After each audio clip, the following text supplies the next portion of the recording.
Hello everyone, नमस्कार। मैं मुकेश कटारे, आप सभी का स्वागत है अनअकैडमी पर।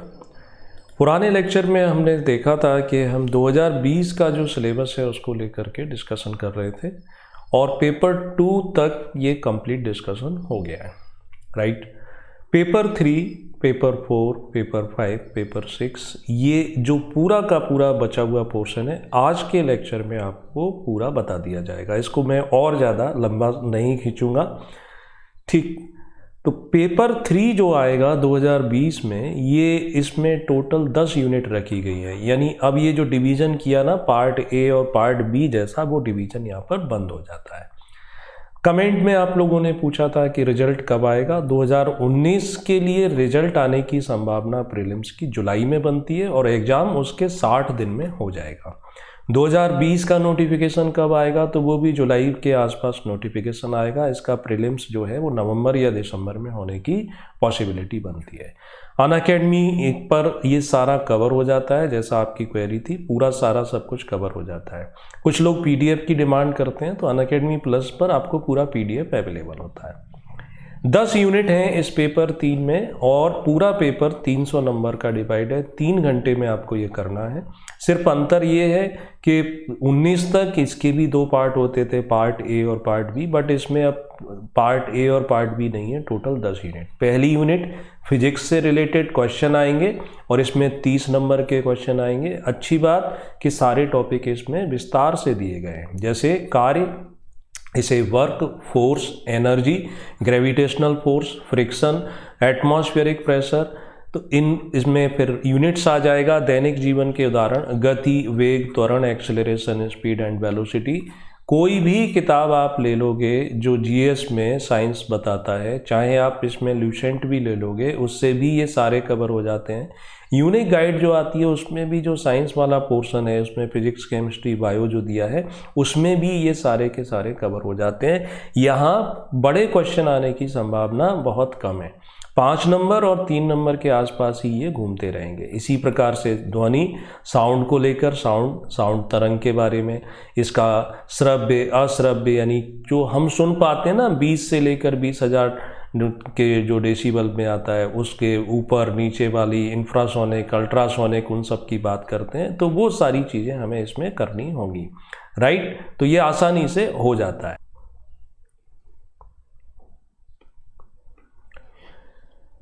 तो साउंड की जो प्रॉपर्टी है, साउंड वेव्स, इसमें एम्पलीट्यूड, इसमें वाइब्रेशन, फ्रीक्वेंसी, वो इसी प्रकार से इलेक्ट्रिसिटी, मैग्नेट, लाइट, ऊष्मा। क्वेश्चन जैसे समझ लो, उन्होंने पूछा आपसे कि बताओ रिफ्रैक्शन ऑफ लाइट क्या होता है, या रिफ्रैक्शन ऑफ साउंड क्या होता है, या डॉपलर इफेक्ट किसे कहते हैं, या उन्होंने फेरोमैग्नेटिज्म या पैरामैग्नेटिज्म, इस प्रकार के क्वेश्चन, नॉर्मल से क्वेश्चन आएंगे। तो ये आपको आसानी से समझे जा सकते हैं, पढ़े जा सकते हैं और पीएससी में तो काम आते ही हैं। इनकेस अगर आप जैसे सब इंस्पेक्टर का एग्ज़ाम देते हो तो वहाँ पर ये साइंस लेवल का आ जाता है कि ये आपको हेल्प करेगा। तो पहली यूनिट में पूरा का पूरा फिजिक्स है। सेकंड यूनिट की अगर हम बात करें, दूसरी यूनिट, इसमें पूरा केमिस्ट्री दिया गया है। तो केमिस्ट्री के भी यहाँ डिटेल में उन्होंने चीज़ें बता दी कि इनको ही हमें पढ़ना है, जैसे एलिमेंट, कंपाउंड, मिक्सचर क्या होते हैं, इनकी प्रॉपर्टीज, पृथ्वी पर इनकी अवेलेबिलिटी।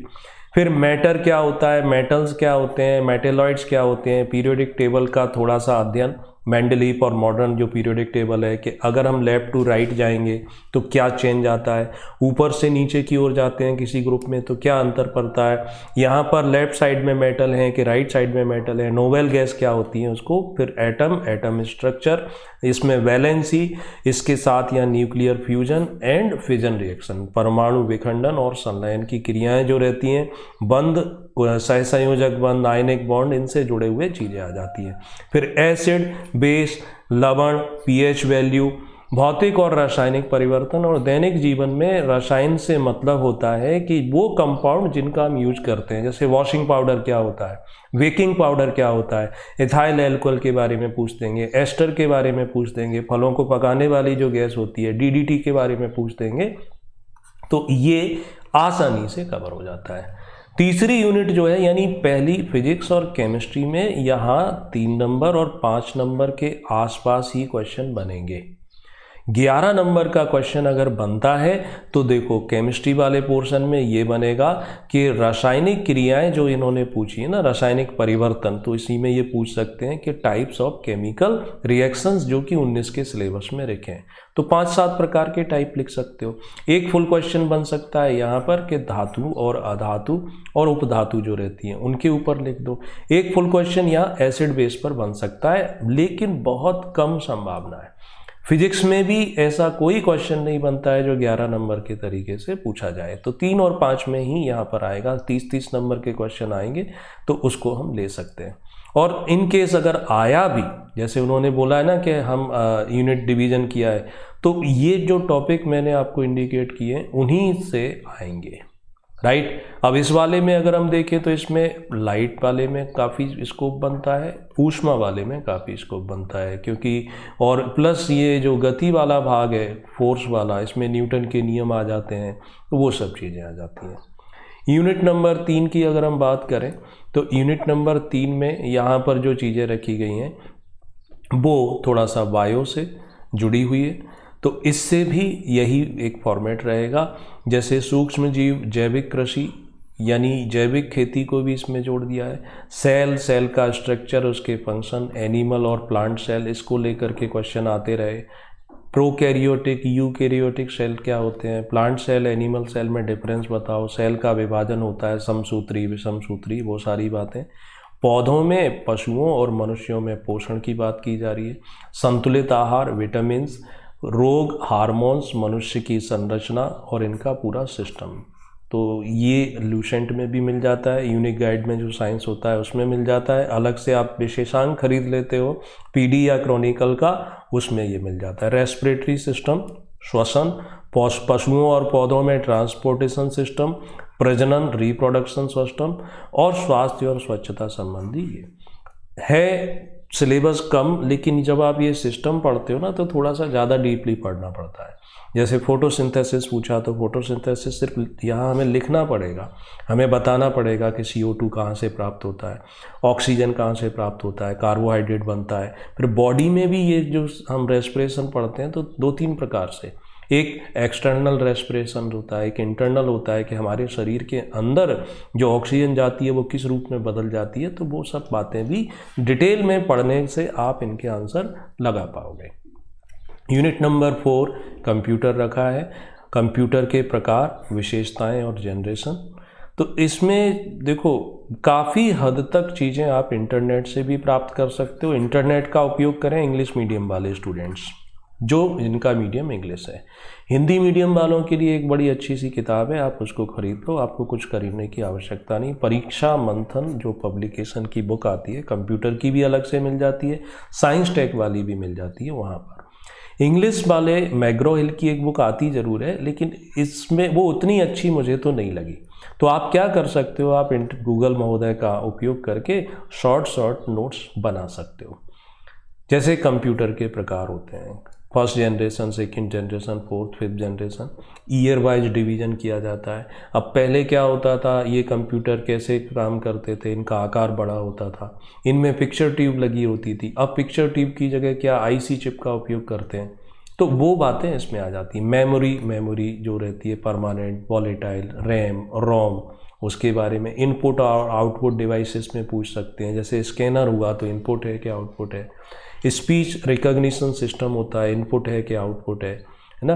तो वो डिवाइसेस जो है शॉर्ट में 3-3 नंबर में आ सकते हैं। स्टोरेज डिवाइस अलग अलग प्रकार की, मैग्नेटिक टैप का भी प्रयोग करते थे, साथ ही साथ CD DVD का प्रयोग करते थे। आजकल हार्ड डिस्क का प्रयोग करते हैं। सॉलिड स्टेट ड्राइव भी आने लगी है ना, जो मेमोरी कार्ड रहते हैं। सॉफ्टवेयर और हार्डवेयर, इससे जुड़े क्वेश्चन आते हैं कि कौन सा यूटिलिटी सॉफ्टवेयर है, कौन सा सिस्टम सॉफ्टवेयर है ना। तो उसको लेकर के OS ऑपरेटिंग सिस्टम पर हो सकता है पूछ ले, जैसे माइक्रोसॉफ्ट OS है, iOS जो बोलते हैं, विंडोज़, ऑफिस, इनके उपयोग, इनके कुछ SI में तो ऐसा हुआ कि उनके कमांड भी पूछ लिए।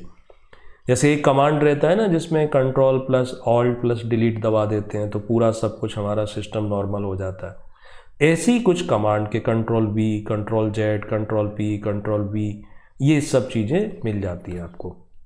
लैंग्वेज से कोई ना कोई क्वेश्चन आएगा ही, high level language, low level language, मशीनी भाषाएं, फिर इन भाषाओं को ट्रांसलेट करने के लिए ट्रांसलेटर, कंपाइलर, इंटरप्रेटर, असेंबलर, ये क्या होते हैं कि हाई को मशीनी में बदलता है या लो को मशीनी में बदलता है, तो इसके रिगार्डिंग इंटरनेट और ईमेल के बारे में, सोशल मीडिया, ट्विटर, फेसबुक जो भी हुआ उसके बारे में, ई गवर्नेंस और विभिन्न उपयोगी पोर्टल और साइट वेब पेज के बारे में, सरकार की जो साइटें हैं डोमेन उनके बारे में। तो हिंदी वालों के लिए तो ये बड़ा अच्छा सोर्स है। इंग्लिश वाले इसमें ज़्यादा उनको परेशान नहीं होना है, ये बहुत लिमिटेड मात्रा में आप सर्च करते जाओ, मिलता है, अपने नोट्स बनाओगे आपको याद हो जाएगा, ठीक। और मैग्रो हिल की एक किताब आती है, उसमें देख सकते हो, यदि वो आपको लगता है कि उसकी विड्थ, मोटाई ज़्यादा नहीं है, क्योंकि तो ज़रूर काम करेंगे। ओके, चौथी यूनिट यहाँ पर कवर हो जाती है। 5वीं यूनिट की बात करें, 5वीं यूनिट मैथमेटिक्स रखा गया है। पहले क्या होता था कि अगर हम माना कि मैं मैथ में कमज़ोर हूँ तो मैं इसे छोड़ करके कोई दूसरा अथवा में जो क्वेश्चन मिलता था ना उसको कर लेता था, बट अब इन्होंने क्या प्रोग्राम बनाया है कि हम हर यूनिट से 30 नंबर का क्वेश्चन पूछेंगे। अब जब 30 नंबर का क्वेश्चन आप पूछोगे तो ये अब आप नहीं कर सकते कि मैं मैथ छोड़ दूँ, छोड़ दोगे तो 30 नंबर चले जाते हैं। इसलिए क्या करना है, इसलिए उन लोगों के लिए जो मैथमेटिक्स जिनको परेशान करता है, कुछ लिमिटेड से टॉपिक आप कर लो। यहाँ हमें आंसर नहीं निकालना होता है। जैसे मान के 11 नंबर में कोई क्वेश्चन आया, हमारा आंसर गलत है लेकिन मेथड सही है, तो कुछ नंबर मिलते हैं। जैसे कि आपके स्कूल और कॉलेज के एग्जाम में होता था कि हम मेथड ठीक कर रहे हैं, बीच में कैलकुलेशन गलत है, फिर भी नंबर तो देता है ना, तो वो आपको एक फ़ायदा करेगा। नंबर सिस्टम, यूनिट मापने की विधियाँ, फिर इक्वेशन जो बनते थे, समीकरण, है ना, फैक्टर मेथड, गुणनखंड, profit and loss, percentage, simple interest, compound interest, proportional ratio, ये वो टॉपिक हैं कि जिनका बिल्कुल बैकग्राउंड नहीं है तो वो कोई पढ़ने बैठो ना तो 60 दिन में आपको बहुत अच्छे से चीज़ें आने लगती हैं। और 60 दिन में तो एग्ज़ाम होना नहीं है अभी, तो क्यों ना आप इस पर थोड़ा सा ध्यान दे लो। 30 नंबर में से आप 15 नंबर का तो कर ही सकते हो। फिर यहाँ स्टैटिक्स के लेकर के प्रोबेबिलिटी रखा है, माध्य, माध्यिका, बहुलक की, कोई भी मैथ की स्टैंडर्ड बुक ले लो।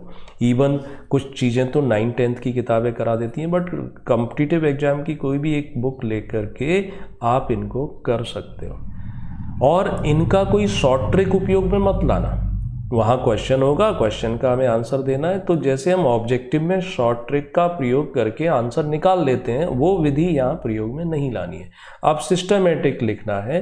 जैसे पता चला उन्होंने लिखा है x + 2y = 3 और यहाँ लिखा है 3x + 5y = 8, x और y की वैल्यू निकालो। तो हम कोई शॉर्ट नहीं, हम इक्वेशन नंबर 1, 2, फिर हम क्या लिखेंगे, इक्वेशन नंबर 1 में 3 से मल्टीप्लाई करने पर, और इक्वेशन नंबर 2 में कुछ भी नहीं करेंगे, फिर इनको जोड़ेंगे या माइनस करेंगे तो x की वैल्यू निकालेंगे, फिर लिखेंगे x की वैल्यू इस इक्वेशन में पुट करने पर, रखने पर, वहाँ नीचे। तो एक एक सिस्टमेटिक स्टेप को अपनाते जाओ और ये यूनिट आपको पूरे नंबर दिलाती है। मैथमेटिक्स में नंबर माइनस नहीं होते। यूनिट नंबर 6 पर आते हैं। यूनिट नंबर 6, संक्रामक रोग, उनकी रोकथाम। तो ट्रांजिटिव डिजीज क्या होती है, ये पुराना सिलेबस है, नया कुछ नहीं है। राष्ट्रीय टीकाकरण कार्यक्रम, नेशनल जो वैक्सीनेशन प्रोग्राम है, तो उसके बारे में आपको लिखना है। अलग अलग इसमें 7 प्रकार के रोगों से बचाव के लिए वैक्सीन दिए जाते हैं, उनकी जानकारी होना, कब किस समय दिया जाएगा, किस रोग के लिए है। ये पद्धतियाँ इस बार लॉन्च की, आयुष, आयुर्वेद, यूनानी, होम्योपैथी, सिद्ध, इनके बारे में, चूँकि अभी कोविड-19 में ये आयुष मंत्रालय भी काफ़ी चर्चा में रहा। संक्रामक रोग, कोविड-19 संक्रामक रोग है। अगर आप अपना आंसर लिखते हो और यहाँ से रिलेट कर देते हो करेंट से तो अच्छी बात। केंद्र और राज्य शासन के द्वारा जो योजनाएं चलाई जाती हैं तो ये इंटरनेट से आपको उपलब्ध होगा। रोजगार निर्माण से मध्य प्रदेश की जानकारी मिल जाती है, और भारत सरकार के, जब हम भारत सरकार के पोर्टल पर जाते हैं वहाँ से भी हमें कुछ जानकारी मिल जाती है। केंद्र और राज्य शासन के महत्वपूर्ण स्वास्थ्य संगठन जो होते हैं उनके बारे में हमें करना होता है। तो ये यूनिट ऐसे हो जाती है। Content ready to eat, availability अभी कम है। और जो होगी वो अनअकैडमी प्लस पर अवेलेबल है।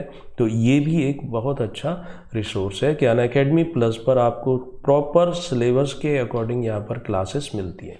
रेफरल कोड मुकेश लाइव का यूज करने पर 10% फीस में डिस्काउंट।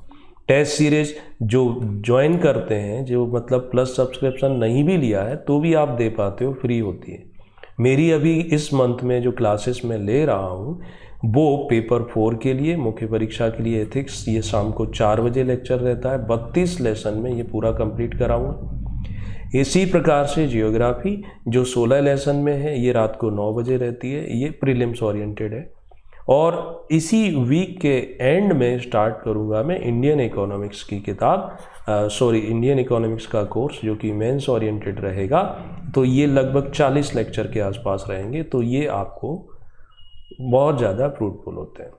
बेनिफिट क्या रहता है? अनअकैडमी प्लस का बेनिफिट है कि मात्र 17 रुपये प्रतिदिन। कोई भी कोचिंग क्लास इतनी कम फीस में नहीं पढ़ाता, और कोचिंग क्लास में लिमिटेड ऑप्शन रहते हैं। यहाँ आपके पास 50 से ज़्यादा टीचर अवेलेबल है। लाइव डाउट क्लियरिंग सेशन कर सकते हो, स्टडी फ्रॉम होम कर सकते हो, है ना। EMI का ऑप्शन, उसका बेनिफिट ले सकते हो। भारत के टॉप एजुकेटरों की क्लास मिलती है।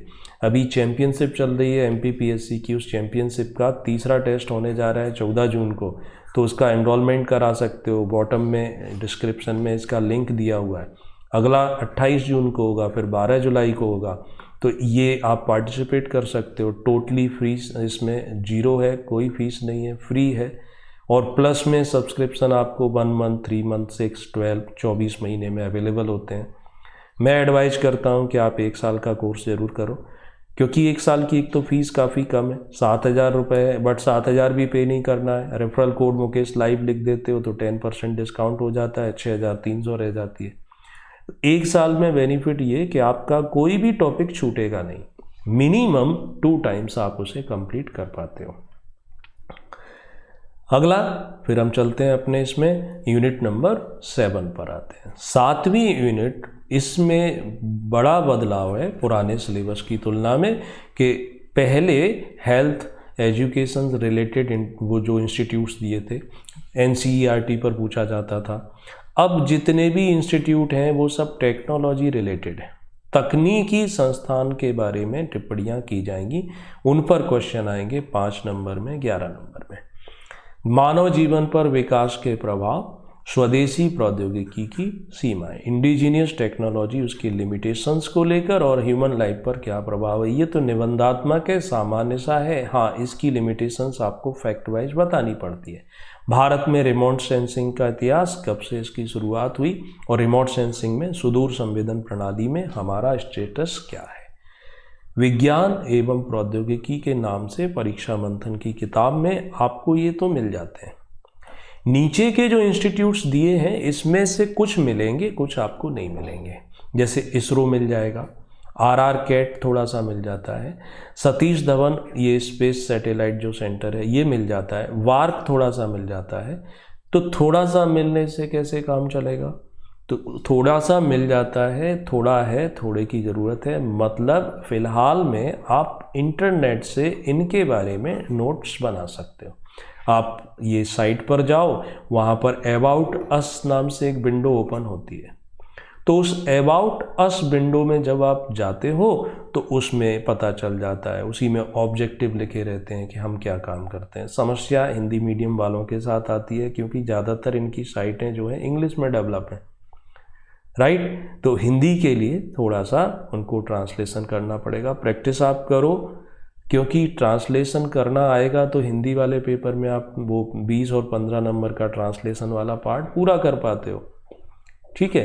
तो ये इसका कंटेंट मार्केट में अभी उपलब्ध नहीं होगा थोड़े दिनों के बाद। शुरुआत में तो ऐसे ही आ जाता है, जो अच्छा नहीं होता स्टैंडर्ड, बट आएगा। और यहाँ कोर्सेज चल रहे हैं, उनमें पूरा कंटेंट डेवलप किया है प्लस अकेडमी पर, और उसका आप यूज कर सकते हो। इसी में भू स्थिर उपग्रह, जियो सिंक्रोनस सैटेलाइट या जियो स्टेटिस जिन्हें हम सैटेलाइट कहते हैं, फिर अलग अलग जो लॉन्चिंग सैटेलाइट होते हैं वो जनरेशन वाइज, उनके बारे में तो ये अवेलेबल है। इसके रिगार्डिंग आपको कोई टेक्नोलॉजी रिलेटेड कोई बुक खरीदो, मैग्रो हिल में आती है बुक, UPSC के लिए आती है, तो उसके कुछ टॉपिक यहाँ यूज कर सकते हो। फिर बायोटेक्नोलॉजी क्या होता है, हेल्थ, मेडिसिन, एग्रीकल्चर जिसमें इसे जो पशुपालन, उद्योग और इन क्षेत्रों में इनका क्या उपयोग है ये उपलब्ध है।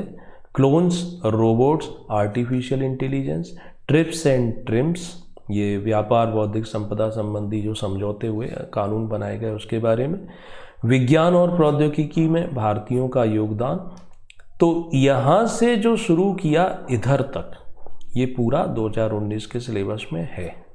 थोड़ा सा अंतर है कि यहाँ जो साइंटिस्ट के नाम दे दिए, पुराने में साइंटिस्ट के नाम नहीं दिए थे, ये लिखा था भारतीय वैज्ञानिकों का योगदान, तो पढ़ते तो हम इन्हीं को है। चंद्रशेखर वेंकट रमन का योगदान, जेसी बसु का योगदान, होमी जहांगीर भाभा का योगदान, एपीजे कलाम साहब का, तो वो हमें करना है। अब साइंस के सेक्टर के पुरस्कार प्रीलिम्स में हम पढ़ते हैं ना, नोबेल इसको मिला, शांति स्वरूप भटनागर इसे मिला। अब वो पुरस्कार पढ़ते समय क्या नोबेल प्राइज का हमें बैकग्राउंड देखना पड़ेगा, इसकी स्थापना कब हुई थी, कौन कौन से सेक्टर में दिया जाता है, हर सेक्टर में अमाउंट कितना होता है, भारत में किस किस को मिल चुका है, ठीक, ये बातें आ जाती हैं। इसी प्रकार से नेशनल लेवल पर तो ये थोड़ा सा हमारा मेहनत बढ़ जाता है, और करंट का नाम दे करके आप अपने इस आंसर को एक अच्छी दिशा दे सकते हो। यूनिट नंबर 8, ये यूनिट नंबर 8, इसमें ऊर्जा वाला सेक्टर लिया गया है, पुराना ही है, बहुत ज़्यादा परिवर्तन नहीं है। पारंपरिक, कन्वेंशनल और नॉन कन्वेंशनल एनर्जी रिसोर्सेस। पारंपरिक कोयला हो जाता है, यानी जो नष्ट हो जाते हैं, जिन्हें हम फिर से रिचार्ज नहीं कर सकते, तो उनका अर्थ बताना है, परिभाषा बताना है, कुछ उदाहरण देना है, अंतर देना है। अब इन्होंने अंतर तो लिख दिया, लेकिन इसके साथ साथ फिर कि गैर पारंपरिक ऊर्जा का महत्व बताएंगे, पारंपरिक की कमियां बताएंगे। ठीक है, ये टॉपिक जो है अगर आप 9th 10th की NCERT भी पढ़ लेते हो ना, तो उसमें भी ये मिल जाता है, भूगोल में दिया रहता है, उससे कर सकते हो।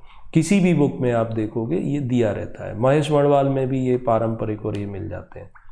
फिर ऊर्जा दक्षता, ऊर्जा प्रबंधन, संगठनात्मक एकीकरण, परिचालन कार्यों में ऊर्जा प्रबंधन, ऊर्जा क्रय, उत्पादन, उत्पादन योजना, नियंत्रण और रखरखाव। ये थोड़ा सा नए शब्दों के साथ क्रांति है, यानी सिर्फ शब्दों की क्रांति है, चीज़ें वही हैं कि भारत में टोटल कितनी कैपेसिटी है, कौन कौन से सेक्टर से थर्मल पावर इतनी जनरेट होती है, हाइडल पावर इतनी होती है, न्यूक्लियर पावर इतनी होती है, नॉन कन्वेंशनल इतनी होती है। फिर ऊर्जा प्रबंधन का मतलब हमें सिस्टम समझना है कि ग्रिड सिस्टम है, उसके द्वारा ली जाती है, वो कैसे सुझाव देना है ना। इसी के संबंध में ऑर्गेनाइजेशन और उनके परिचालन में जो लॉस हो जाता है, लाइन लॉस हो जाता है, उसको मिनिमम करना, उसके क्रय, उत्पादन और उसकी जो योजनाएं कुछ आती हैं उनको, तो ये जो है एक्चुअल में इसमें आपको थोड़ा अलर्ट रहना पड़ेगा। न्यूज़पेपर में जब भी ऐसे कोई आर्टिकल आएंगे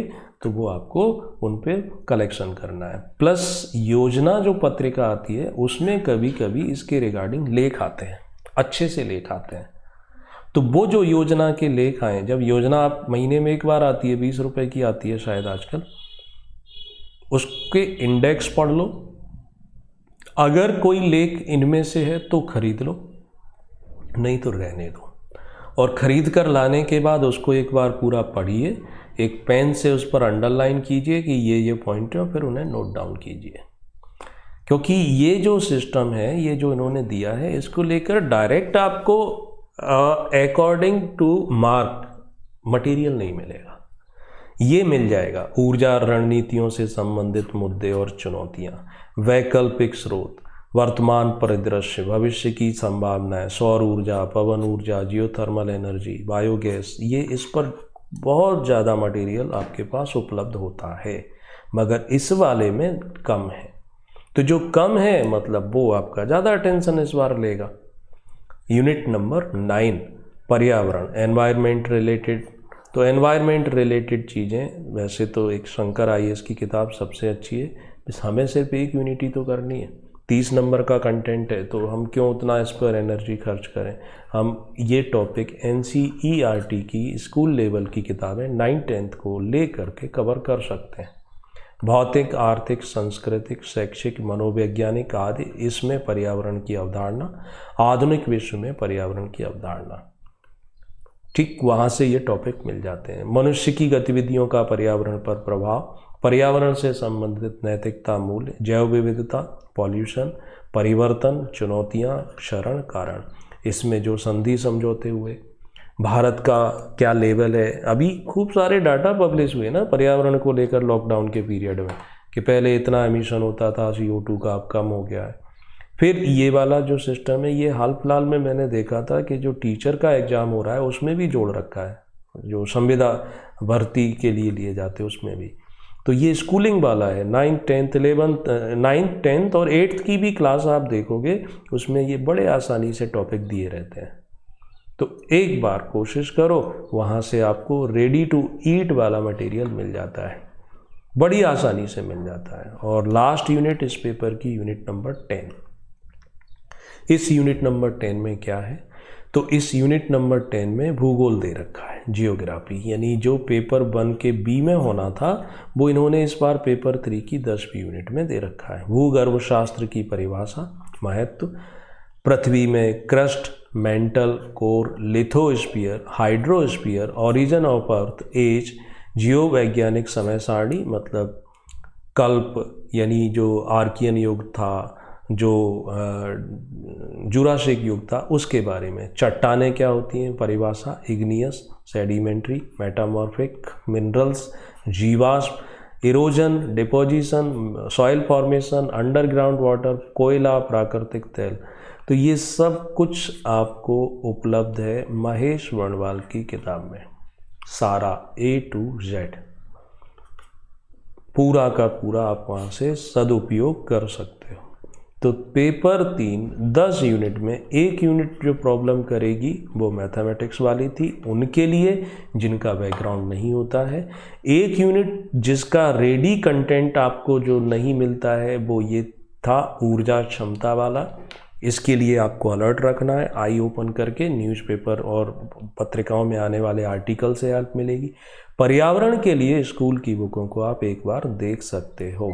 और एक यूनिट ये वाली परेशान कर रही थी जहाँ इतने सारे इंस्टीट्यूट्स थे, तो मैं इतने सारे इंस्टीट्यूट्स तो तैयार नहीं करूँगा। अगर मान के चलो मुझे मेंस देनी होती तो मैं ये 7वीं यूनिट में इन इंस्टीट्यूट्स को तैयार करने के स्थान पर जो ये नीचे के टॉपिक दिए हैं मैं इनको कर लूँगा, क्योंकि 30 नंबर का पूछोगे आप, सारा 30 नंबर का इन्हीं इंस्टीट्यूट से तो नहीं पूछोगे, एक बारी में एक इंस्टीट्यूट पूछोगे, और ये इंस्टीट्यूट ज़्यादा एनर्जी कंज्यूमिंग। इसे कहते हैं थोड़ा सा प्लान करना, अपनी तैयारी को प्लानिंग, योजना के तहत बनाना, राइट। तो ऐसा कर सकते हो, और ये तो सब अवेलेबल था। तो पेपर 3 ये कंप्लीट हो जाता है। प्रैक्टिस ज़रूर करो आप लोग, पहले से लिखने की प्रैक्टिस करो। राइटिंग नहीं इम्प्रूव करोगे, आपकी स्पीड नहीं बढ़ेगी, तो सिलेक्शन से आप वंचित रह जाओगे। 4th पेपर पर डिस्कशन करते हैं। 4था पेपर, इसमें फिलॉसफी, दर्शन शास्त्र, मनोविज्ञान और लोक प्रशासन, हेडिंग बदल दिए। दर्शन शास्त्र को हम फिलॉसफी कहते हैं, मनोविज्ञान को हम साइकोलॉजी कहते हैं, और लोक प्रशासन पब्लिक एडमिनिस्ट्रेशन। यूनिट नंबर 1 पिछली बार 19 थिंकर रखे थे, इस बार देखें 1 2 3 4 5 6 7 8 9 10 11 12 13 14 15 16 17, यानी 2 चीज़ें यहाँ पर, 2 थिंकरों के नाम कम हो गए। कम नहीं हो गए, वो पेपर 2 के पार्ट A में 12-15 वहाँ बढ़ा दिए। तो कमी जैसा कुछ नहीं हुआ है सिलेबस में, राइट। नए जो इसमें जोड़े गए, एक शुक्रात महोदय जोड़े गए, ये पहले नहीं थे। आचार्य शंकर को जोड़ा गया, चारवाक को जोड़ा गया, सावित्रीबाई फुले को जोड़ा गया, ठीक है। अन्य उपलब्ध हैं, इनकी भी अवेलेबिलिटी कंटेंट की आसानी से हो जाती है। तो थिंकर पढ़ते समय हमारी अप्रोच क्या रहती है? अप्रोच रहती है कि इनकी जो नैतिक शिक्षाएं हैं उनका लोक प्रशासन में क्या उपयोग है, इस दृष्टि से हम पढ़ते हैं। क्योंकि लोक प्रशासक को कैसा होना चाहिए, उसे नैतिक होना चाहिए। नैतिक का मतलब है कि शुभ क्या है और अशुभ क्या होता है, पाप किसे कहते हैं और पुण्य किसे कहते हैं, सही क्या होता है, गलत क्या होता है, इसमें अंतर करना और इनका समर्थन करना। ये पेपर मैं अभी शाम को 4 बजे क्लास लेता हूँ, उसमें पढ़ा रहा हूँ अनअकैडमी प्लस पर, तो आप ज्वाइन कर सकते हैं referral code Mukesh Katare, Mukesh live का यूज करके। इसमें ये सब भी और इनकी जो आगे की थ्योरी है वो भी। अगली दूसरी यूनिट में मनोवृत्ति की बात की गई है। तो मनोवृत्ति, इसका निर्माण, परिवर्तन, प्रबोधक, पूर्वाग्रह, प्रेजुडिस, विभेद, रूढ़िवादिता, स्टीरियोटाइप जिसे कहते हैं, आवेग क्षमता, लोक सेवा में आधारभूत योग्यताएं, इंटीग्रिटी, निष्पक्षता, वस्तुनिष्ठता, ये सब थ्योरीज हैं। तो ये पूछा जाता है कि इसके लिए किताब कौन सी पढ़ें, तो इनके लिए ये टॉपिक वाइज किताब अवेलेबल है। यूपीएससी लेवल की किताबें आती हैं, एमपीपीएससी की लेवल की जो लोकल पब्लिकेशन की किताबें वो इतनी भ्रमित करने वाली हैं कि उनमें हम स्पष्ट रूप से समझ में नहीं पाता है कि ये पूछा क्या था और बता क्या रहा है, क्योंकि वो उन्होंने नोट्स इंटरनेट से बना दिए, विकिपीडिया का उपयोग करके कॉपी कर दिया, कॉपी पेस्ट कर दिए। इसलिए आपको अपनी तरफ से उनको समझ करके बनाना है। अब कहाँ से, जब रेडी कोई किताब नहीं है तो क्या करोगे? ऑब्वियस सी बात है, सेकंड ओपिनियन कोई किसी से पूछना पड़ेगा, समझना पड़ेगा, राइट। और नहीं पूछना समझना है तो एक बार 2 बार पढ़ करके आप इनके नोट्स बनाओगे स्वयं। सामवेकिक मुद्दे, आर्टिफिशियल इंटेलिजेंस, ये सब चीज़ें आ जाती हैं। पेपर 3 ये लोक प्रशासन में दिया रहता है टॉपिक, अभिप्रेरणाएं, मोटिवेशन के नाम से, तो उसका ही पूरा का पूरा है। इसके लिए अगर अब जैसे अलग बुक ना हो, लोक प्रशासन की जो पहले पेपर की बुक आती है ना, सिद्धांत एंड व्यवहार, उसमें ये सब दिया रहता है, तो वहाँ से आप ये कर सकते हो। BL फड़िया हुआ, शर्मा एंड सडाना हुआ, सुरेंद्र कटारिया हुआ, उसमें सब में ये मिल जाता है। ऐसे ही ये करप्शन जो है, करप्शन भी लोक प्रशासन का ही टॉपिक है, उसमें भी ये दिया रहता है, और इसके लेकर के आपको कई बार आर्टिकल अच्छे मिल जाते हैं, वहाँ से कर सकते हो। विशिल विलोअर, सरकार ने जो लोकपाल लोकायुक्त को लेकर अभी कानून बनाया, तो उसके अधिकार, संरचना कैसे, वो सारी, भ्रष्टाचार कारण रोकने के प्रभाव, तो ये टॉपिक, इन पे ज़्यादा नंबर मिल जाते हैं। करेंट से जोड़ते जाओ कि ट्रांसपेरेंसी इंटरनेशनल, उसने भारत को ये रैंक दी, इवन इसके खुद के बारे में नोट्स लिखने को आ जाता है कि ये कौन सा संगठन है, किसने बनाया, उसको लेकर के। और 2 आएंगी इसमें केस स्टडी। तो केस स्टडी ये ऊपर की जो 4 यूनिट की थ्योरी जो आप पढ़ते हैं कि सत्यनिष्ठा क्या होती है, मनोवृत्ति क्या होती है, लोक सेवक के मूल्य क्या होते हैं, भ्रष्टाचार को कैसे रोक सकते हैं, नियमों के दायरे में रहकर कार्य करना चाहिए, तो उन सिद्धांतों का प्रयोग हम केस स्टडी में करते हैं। 3 क्वेश्चन या 4 या 5 क्वेश्चन पूछे जाते हैं, उन क्वेश्चनों के हमें आंसर देने होते हैं। तो केस स्टडी, इसके लिए आपको वीडियो यहाँ पर अवेलेबल हैं, इसी चैनल पर मैंने भी बताया है। अनअकैडमी पर जाओ, वहाँ पर स्पेशल क्लासेस में भी बताया हुआ है, वहाँ से आप इसको सीख सकते हो। 2014 से केस स्टडी आना शुरू हुआ, उनको भी आप सॉल्व कर सकते हो। ज़्यादातर करप्शन से जुड़ी हुई होती हैं, और आपको क्या मान करके आंसर देना होता है कि आप प्रशासनिक अधिकारी हो, उस रूप में ये केस स्टडी होती हैं। तो केस स्टडी सरल है, 2 दिन का आपको समय लगता है कि इसकी थीम को समझा जाए, उसके बाद फिर 2 महीने की प्रैक्टिस लगती है, और आप केस स्टडी में ज़्यादा से ज़्यादा स्कोर कर पाते हो। केस स्टडी के लिए आप बोलें कि कोई प्रैक्टिस बुक आती है, केस स्टडी की कोई प्रैक्टिस बुक नहीं होती है। पुराने पेपर आप MP के ले लो, UPSC के ले लो, अदर स्टेट की जो केस स्टडियाँ हैं उनको पढ़ो और कोशिश करो उनके आंसर देने की। ये सबसे सही सटीक तरीका होता है केस स्टडी के रिगार्डिंग। ओके, 5वें पेपर पे चलते हैं। 5th पेपर हिंदी, सामान्य हिंदी और व्याकरण, 200 नंबर का रहेगा।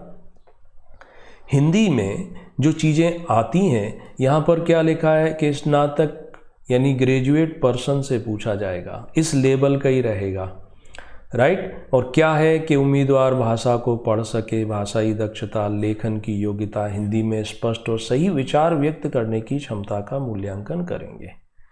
तो ध्यान देना है आपको हिंदी मीडियम वालों को कि आपकी हिंदी सही हो, मतलब मात्राओं की अशुद्धियाँ ना हो, कहाँ कॉमा लगेगा, कहाँ फुल स्टॉप लगेगा, ये पता होना चाहिए। ठीक है। अब इसमें इन्होंने लिखा है कि लघु उत्तरीय प्रश्न हम पूछेंगे। लघु उत्तरीय से मतलब वही 3 नंबर वाला जो प्रश्न है वो कितने पूछेंगे ये, तो 25 प्रश्न ऐसे पूछे जाएंगे, तो 75 मार्क्स तो इसी से आ जाते हैं।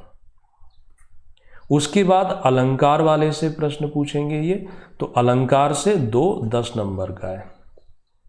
फिर ट्रांसलेशन है हिंदी से अंग्रेजी, अंग्रेजी से हिंदी। तो ये जो लघु उत्तरीय प्रश्न हैं ये पूरे सिलेबस से आएंगे। इसमें संधि समास भी हो सकता है, इसमें अन्य, तो वो पूरा सिलेबस कवर करोगे तब होगा। अलंकार कैसे पढ़ें, कहाँ से पढ़ें, तो हिंदी व्याकरण की किसी भी किताब को आप लोगे उसमें अलंकार तो दिए ही है। अनुप्रास, यमक, श्लेष, उपमा, रूपक, उत्प्रेक्षा, उनके उदाहरण दिए हुए हैं। तो ये तो आप कहीं से भी कर सकते हो, कोई भी किताब ले सकते हो। मैं लास्ट में बताऊंगा आपको इसके लिए 2 किताबें जो ज़्यादा इफ़ेक्टिव रहेंगी। ट्रांसलेशन वाली बात आती है हिंदी से अंग्रेजी और अंग्रेजी से हिंदी। एक पैराग्राफ दिया होगा हिंदी में तो इंग्लिश में ट्रांसलेट करना है, इंग्लिश में दिया है तो उसे हिंदी में ट्रांसलेट करना है। ठीक, 20 नंबर का और 15 नंबर का आता है। ट्रांसलेशन से मतलब ऐसा नहीं है कि आप इसमें परफेक्शन रखो कि आपको इंग्लिश और हिंदी दोनों लैंग्वेज पर कमांड हो। उसके भाव को समझ पाओ, कम से कम बता तो पाओ कि ये क्या कहता है। तो इसके लिए आपके अंदर खुद एबिलिटी हो कि कई बारी, जैसे मैं यहाँ पढ़ाता हूँ, कई बारी तो स्लाइड जैसे इंग्लिश में बना दी तो तुरंत उस बता हिंदी में रहा हूँ, समझा हिंदी में रहा हूँ, बट उसके बाद भी उनका बहुत इतने रिजिड हो जाते हैं वो कि हिंदी में दीजिए, हिंदी में चाहिए। वर्बली जब मौखिक रूप से हिंदी में समझाते हैं तब आप अगर समझने की कोशिश नहीं करते हो उसमें जो लिखा है, तो फिर आपके लिए ये सबसे टफ है। इसलिए आवश्यक होता है कि आप भी थोड़ा कोशिश करो लिखने की। कोई बुक ले लो, कोई आर्टिकल ले लो, न्यूज़पेपर ले लो, कोई वेबसाइट खोल लो, उसमें एक पैराग्राफ है उसको पढ़ो, उसको समझो कि क्या लिखा हुआ है, फिर उसे सेंटेंस बना करके। ट्रांसलेशन का मतलब ऐसा नहीं होता है कि हम यहाँ अनुवाद कर रहे हैं। अनुवाद अलग चीज़ है कि निर्धारित संपूर्ण पाठ्यक्रम के अंतर्गत ही पूछे जाएंगे, अब इसको एज इट ट्रांसलेट करना है, एज इट, उसका थीम, भाव, सारांश निकलना चाहिए। संधि समास ब्राह्म चिन्ह से यहाँ पर 20 नंबर का मटेरियल आएगा। और इसके बाद व्याकरण, शब्दावली, प्रशासनिक जो शब्दावली है, पारिभाषिक शब्द हिंदी से इंग्लिश में ट्रांसलेशन के लिए, मुहावरे, कहावतें, विलोम, अनेक शब्द, तत्सम, तद्भव। अब मैं किताब बता दूं फिर ये समझाने में मुझे आसान लगेगा कि पारिभाषिक शब्दावलियाँ 5 पूछती जाती है। जैसे उन्होंने इंटरप्रेटर लिख दिया, इंटरप्रेटर किसे कहते हैं, अब इसका सही अनुवाद। टेंडर लिखा है, टेंडर क्या होता है, टेंडर नहीं, टेंडर, निविदा। ये इसके लिए सबसे अच्छी किताब जो मिलती है वो है पिंक सिटी पब्लिकेशन, इसी नाम से मार्केट में आप सर्च करोगे उपलब्ध हो जाती है। ये अन्य किताबों से, जैसे अन्य हरदेव बाहरी की आती है, वासुदेव नंदन की किताब आती है, पृथ्वीनाथ पांडे जी की किताब आती है, ये व्याकरण की किताबें हैं, उनसे ये अलग क्यों बताई, क्योंकि इसमें आपको एक तो एक पारिभाषिक शब्दावली मिल जाएगी पूरी की पूरी, एक बात। दूसरा इसमें क्या होता है कि जो प्रतिवेदन लिखे जाते हैं ना अलग अलग फॉर्मेट पर, वो भी इसमें दिए हैं, अन्य किताबों में नहीं दिए भी हैं तो उतने स्तरीय नहीं है, राइट। और जब आप ये पारिभाषिक शब्दावली इसमें काफ़ी मिलेगी, इसमें आपको हिंदी से इंग्लिश और इंग्लिश से हिंदी की कुछ प्रैक्टिस के लिए उसमें ये भी मिल जाता है। मैं इसका कोई ब्रांड एम्बेसडर नहीं हूँ, मैं इसकी कोई पब्लिसिटी नहीं कर रहा हूँ, जो मेरा अपना एक्सपीरियंस है वो बता रहा हूँ। इसके साथ साथ प्लस एक किताब ले सकते हो लीवसेंट की, जो सामान्य हिंदी की आती है, तो उससे हिंदी के इतिहास को लेकर कभी कभी क्वेश्चन आते हैं, वो वहाँ कवर कर सकते हो। या मुहावरे, कहावतें, पर्यायवाची, विलोम शब्द, तत्सम, तद्भव ज़्यादा पढ़ोगे तभी तो कर पाओगे ना, तो उससे भी आप ये कर सकते हो। अनसीन पैसेज नॉर्मल सी बात है, इसको कोई ज़रूरत नहीं पड़ती। पल्लवन का मतलब होता है कि छोटा दिया हुआ है कोई 1-2 सेंटेंस, उसे बढ़ाना, है ना। संक्षेपण यानी उसको 1/3 में, तो इसकी प्रैक्टिस न्यूज़पेपर से की जाती है। न्यूज़पेपर का जो आर्टिकल आता है, संपादकीय जिसे कहते हैं, उसको आप पढ़िए, उसे 1/3 में लिखिए, उसकी एक हेडिंग बनाइए, तो हिंदी ऐसे कवर हो जाती है। हिंदी को कुछ स्टूडेंट लास्ट में पढ़ता है, ऐसा मत कीजिए। 200 नंबर का है, हिंदी में लोग 115 120 नंबर तक ले आते हैं, तो 115 और 20 यानी एक एक नंबर से बूंद बूंद से घड़ा भरता है। तो इसको आप अभी से प्रैक्टिस कीजिए। और यदि फिजिकली फिटनेस रखते हो तो 70 क्वेश्चन जो हैं वो आपको एसआई में हिंदी के ही तो आते हैं, दूसरे पेपर में उसकी भी तो तैयारी हो रही है। थोड़ी सी चीज़ें वहाँ पर छंद और जोड़ देते हैं, इसमें छंद को नहीं जोड़ा गया, राइट। अब आते हैं हम इसके लास्ट टॉपिक पर, छठवां पेपर जो है, छठवां पेपर यानी 6th पेपर, जिसमें निबंध और ड्राफ्ट लेखन की बात की जा रही है। पहले ड्राफ्ट लेखन जो था वो हिंदी में पूछते थे, बट इस बार इन्होंने चेंज कर दिया, यानी आपके सामने समय कम है और मटेरियल ज़्यादा कर दिया है। पहले निबंध हमें 3 लिखने होते थे, अब निबंध क्या है, 2 लिखने हैं, लेकिन शब्द सीमा उतनी ही है। पहले क्या था, एक निबंध 1000 शब्द में लिखना पड़ता था और 2 निबंध 250-50 में लिखने होते थे, तो 1000 शब्द का एक निबंध रहेगा 50 नंबर का। अब दूसरा निबंध जो है वो 500 शब्दों में लिखना है। और तीसरा ड्राफ्ट लेखन कर दिया। निबंध के ये इन्होंने टॉपिक दिए हैं, पर्यावरण संबंधी हो सकता है, विज्ञान संबंधी, धर्म, अध्यात्म, जितने टॉपिक देखो सब लिखा है। और उसमें भी लास्ट में क्या जोड़ दिया है, आदि, मतलब और भी चीज़ें हो सकती हैं, राइट। अब निबंध को सबसे ज़्यादा स्कोरिंग कहाँ होती है निबंध में, जैसे मैं साइंस साइड का स्टूडेंट हूँ, है ना, पीसीएम से ग्रेजुएशन किया, केमिस्ट्री से पीजी किया, बट उसके बाद भी यदि मैं निबंध लिखूँगा तो मैं स्पिरिचुअलिटी वाले टॉपिक पर लिखना ज़्यादा पसंद करूँगा, अगर मुझे ठीक ठाक उसके बारे में पता है, क्योंकि उसमें नंबर अच्छे मिलते हैं। ग्लोबलाइजेशन पर, मॉडर्नाइजेशन पर, शिक्षा में गुणवत्ता पर, ई कॉमर्स पर, ई मार्केटिंग पर, इन पर निबंध जो लिखे जाते हैं, इनमें मार्किंग उतनी अच्छी नहीं की जाती। निबंध जो है वो अध्यात्म के टॉपिक पर लिखा जाए तो ज़्यादा अच्छा होता है। खैर कोई विशेष इसमें ऐसा नहीं कि हम उस पर ही लिखेंगे, राइट, ऐसा नहीं, ठीक है। तो अब इसको हमें ऐसे निबंध की प्रैक्टिस की जाती है, थोड़ा सा शब्द सीमा 1000 है तो उसके लिए, तो इसके लिए लेक्चर आगे अनअकैडमी प्लस पर लूँगा। प्रैक्टिस के लिए 1-2 किताब आप मार्केट से ले सकते हो जिसमें अलग अलग टॉपिक पर निबंध है, फॉर रेफरेंस। जैसे एक स्पेक्ट्रम की निबंध बोध आती है, उसमें 500-700 निबंध दिए हैं। परीक्षा मंथन की भी एक किताब आती है, उससे भी आप ये कर सकते हो, ठीक। दूसरा समसामयिकी और इन्हीं से संबंधित है। और प्रारूप लेखन, शासकीय, अर्धशासकीय पत्र, सर्क्यूलर, प्रपत्र, विज्ञापन, आदेश, प्रश्नांकन, रिमाइंडर, प्रतिवेदन 250 शब्दों में लिखना है, 25 नंबर का ये। तो जो अभी किताब आपको पिंक सिटी बताई थी उसमें ये सबके फॉर्मेट दिए हुए हैं, तो उन फॉर्मेट की प्रैक्टिस करके आप अच्छे से ये काम कर सकते हो, राइट। तो 100 नंबर का ये पेपर रहता है, तो ऐसे अपनी तैयारी को अपनी एक डायरेक्शन दे सकते हो। समस्या सिर्फ इतनी सी है यहाँ कि ज़्यादातर मध्य प्रदेश लोक सेवा आयोग की परीक्षाओं में स्टूडेंट के अंदर लर्निंग डिजायर नहीं होती है। वो ये सोच लेते हैं कि देखा जाएगा, जब रिजल्ट आएगा तब हम करेंगे। आप रिजल्ट के बाद कुछ नहीं कर सकते, आपको अपनी preparation pre plus mains plus interview तीनों साथ में लेके चलना चाहिए, तीनों, तब सक्सेसफुल मिलती है, सक्सेस मिलती है। अदरवाइज आप अपने चीज़ों में पिछड़ते रहते हैं। सो ये प्रिपरेशन स्ट्रेटजी लेकर के ये इसका अंतिम पार्ट था, आज कंप्लीट हो जाता है। इसके बाद अब मैं अगले लेक्चर में आपको बताऊंगा, एक लंबा लेक्चर लूँगा जिसमें एक पूरे के पूरे टॉपिक को, बड़े कोर्स को कंप्लीट करेंगे। जैसे आने वाले टाइम में आप देख पाओगे कि जैसे मैं आपको ये बताऊंगा कि हिस्ट्री अगर हम पढ़ने बैठते हैं तो हिस्ट्री में कौन कौन से टॉपिक महत्वपूर्ण है, उन पर ज़्यादा एम्फेसिस करना है। हिस्ट्री में क्या एक एक टॉपिक तो पढ़ते ही हैं, बट कहाँ से पॉसिबिलिटी बनती है क्वेश्चन पूछे जाने की, तो ये कल ही आपको इसके बारे में क्लास मिलेगी। सबसे पहले मैं इतिहास को लूँगा कि प्राचीन काल, मध्यकाल और आधुनिक भारत के कौन से टॉपिक हैं जिनसे क्वेश्चन वैल्यूअर पूछेगा, एग्जामिनर जिनसे क्वेश्चन लेगा। तो उम्मीद है ये वीडियो पसंद आया होगा, लाइक कर दें, चैनल सब्सक्राइब कर दें, और कोई क्वेरी है तो कमेंट करके छोड़ दें, अगले सेशन में उनको इंक्लूड किया जाएगा और आपको आपके आंसर दिए जाएंगे। Thank you so much.